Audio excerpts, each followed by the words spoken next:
Hello and welcome to Nightmare Masterclass. My name is David Stockdale. I'll be your host on this excursion into the dark unknown. In this installment, I will be offering a critique of the game Cyberpunk 2077.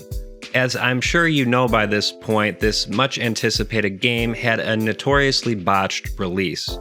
But there are much deeper problems with Cyberpunk than the shoddy state of the game upon its release.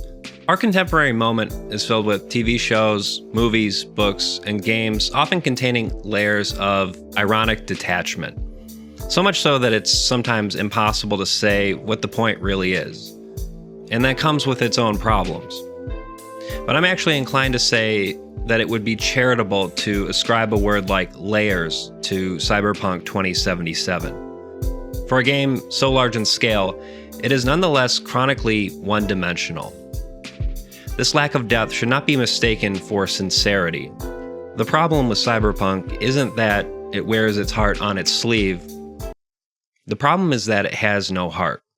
Simply put, Cyberpunk 2077 is a childish power fantasy masquerading as a critique of corporatism, which itself is a bankrupt project from the get-go.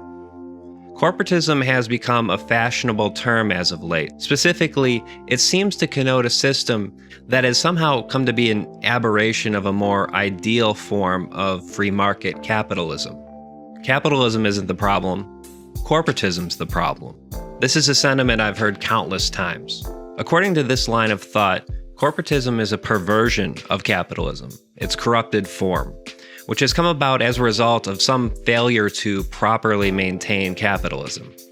Yet, in any case, it is generally recognized that some earlier form of capitalism has led us here. The underlying truth of the matter, when it comes to the trajectory of capital, is an inconvenient one for proponents of corporatism as an idea. Capitalism inevitably trends towards corporate concentration. The negative aspects which corporatism theorists seek to bracket off are, in reality, symptoms of capitalism itself. There is no perversion, no aberrant form. The system is functioning precisely according to its own logic.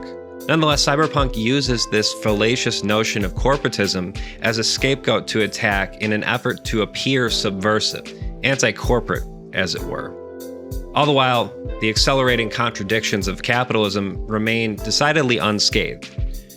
On that note, I should say that Cyberpunk briefly pays lip service to anti-capitalist sentiment. The game presents Johnny's memories first in fleeting glimpses, then in full scenes in which you play as the man himself, storming through Arasaka Tower. Pretty rad, right? The problem is, Johnny's backstory is precisely the type of thing a corporation would dream up. He's a rock star who eventually became so fed up with corporations ruining the planet that he decided to take on one of the largest, most powerful corporations in the world. But Johnny, or rather the concept of Johnny, is about as hollow as the term rock star in the context of a job description. At one point in the game, Johnny Zengram tells V that capitalism's not merely a thorn in his side, and he wants to wage a protracted people's war against the corporations. And upon my first playthrough, I said, well, you had my curiosity, and now you have my attention. Oh, Dave, you sweet, naive little man. Unfortunately, Johnny's People's War is just one of several dozen floating signifiers, a thread that basically amounts to nothing in the grand scheme of the story. In its stead, we get a navel-gazing storyline about transhumanism. You know, if we're all just gonna live vicariously through the products we consume, I'd at least like to take part in the People's War. I guess I'll just go play Tonight We Riot. Here's the part of the video where I say some good things about the game. While certain aspects of the character creation system are questionable, I do appreciate that the game offers options outside the scope of cis-normativity. Various options exist for romantic partners as well. While Judy Alvarez initially spurned my advances, I chose a male character, I later learned she would be receptive if you chose to present as feminine. And as a masculine presenting character, you can choose to engage in a fling with rocker boy Carrie Eurodyne. Still though, these plot threads feel heavy-handed. They're crafted to indulge the player's ego, to make you feel as though you're the center of the universe. That's a problem I have with this game in general. Cyberpunk makes no attempt to seriously critique the systems that generated it. Instead, it gives you the illusion of choice wrapped up in a neat little package. The truth is that, no matter what you choose, the result is essentially the same.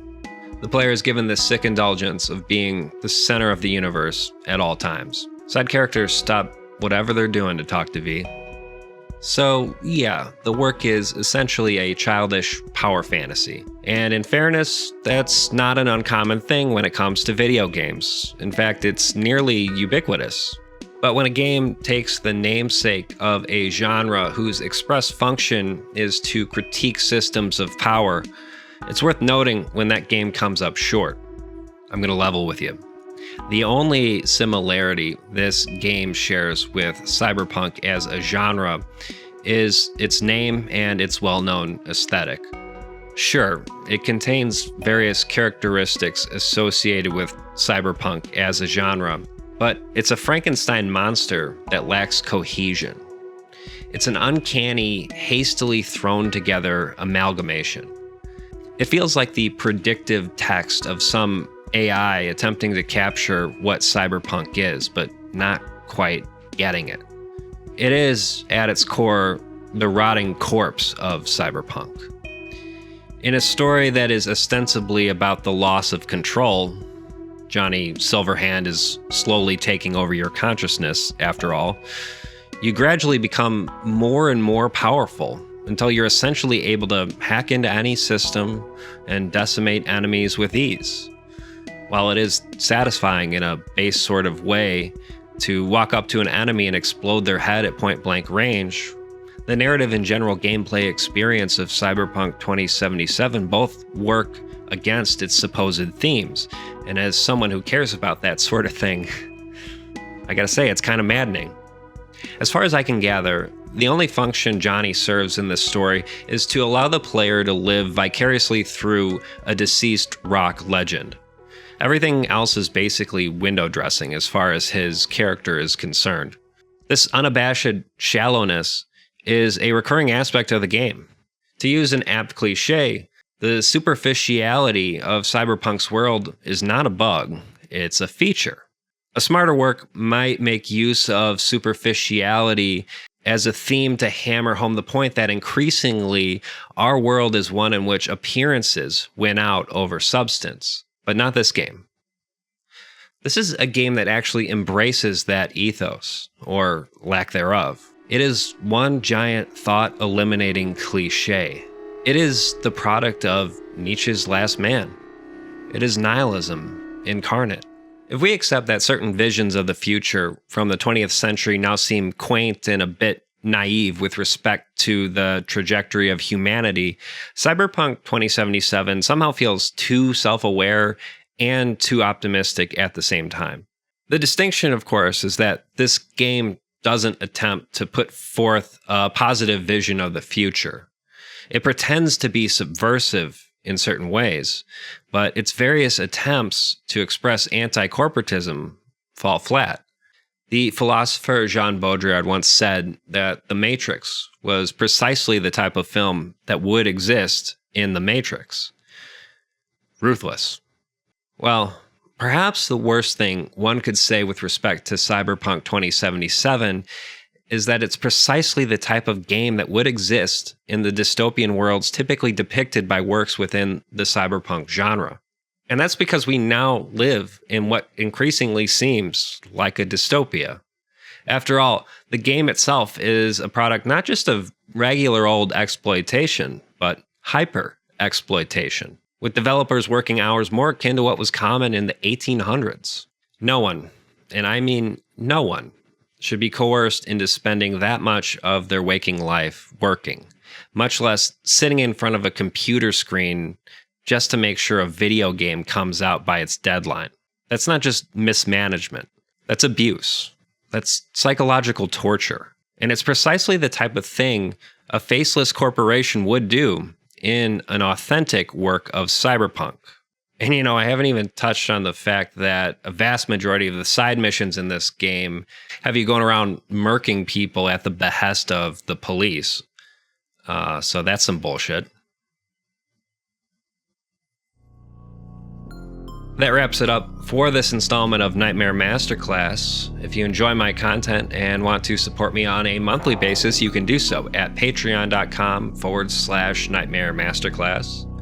Thank you for watching, and good night.